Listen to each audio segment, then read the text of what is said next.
The caller reminded me of this clip when he was just talking about how you changed his mind about trans people in sports because he was like, so what? It's just a game and it's not professional, like that type of thing. Right. The broader societal goal of including trans people in society and making trans children in particular feel accepted and that they can do whatever they want to do is more important than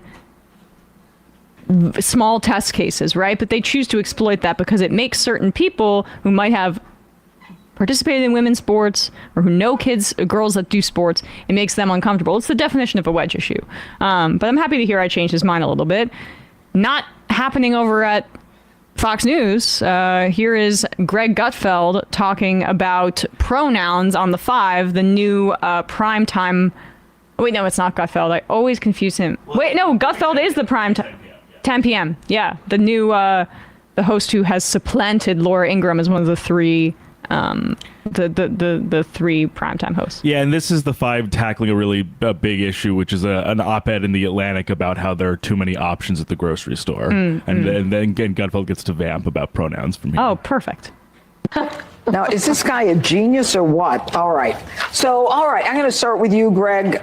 This is really a first world complaint. You know, poor me. I have so many options. I mean, is this something to even complain about? It's hilarious because apparently, we have too many options for food, but not enough for pronouns, right? This guy, I doubt this guy would ever write a piece and says, what's with 72 pronouns? Look, this is actually a decent point. Can you pause it for a sec? Just go back to the one shot of him. Why is he sitting like that? Like, this guy is the douchiest dude. Seriously here. I mean... For nothing, he's also like 5'3". I mean, well... No offense. No offense to anybody, but the Napoleon complex is sometimes real. Options for food, but not enough for pronouns, right? This guy, I doubt this guy would ever write a piece and says, what's with 72 pronouns? Look, this is actually a decent point. You walk into a supermarket, it's huge, but the response is very simple. So... That would have killed the article. It's like, I want to do this piece. I go into the supermarket. It's huge. If I were the editor, I go, so go to a smaller store. What's your problem? I mean, what's your problem? This is what are you on some kind of drug? I'm sure it's like a lot of people have. So interesting point that Gutfeld's making about the groceries. So what? There's so many options. So what? Go to a smaller grocery store. Yeah. You could apply that analysis to something you just brought up. The thing he just mentioned. Think really hard, Greg. Think really, really hard with that brain of yours.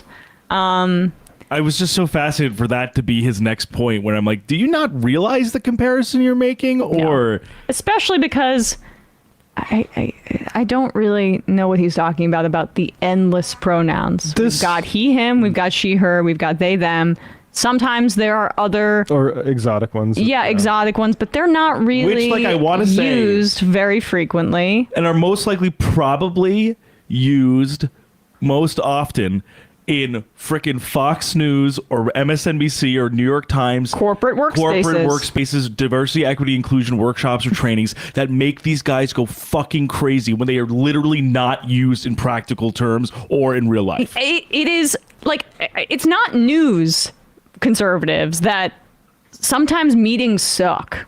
And corporate speak that's trying to protect them from legal liability is lame. And that kind of stuff is nothing that nobody wants to sit through. But how have you made it your entire politics?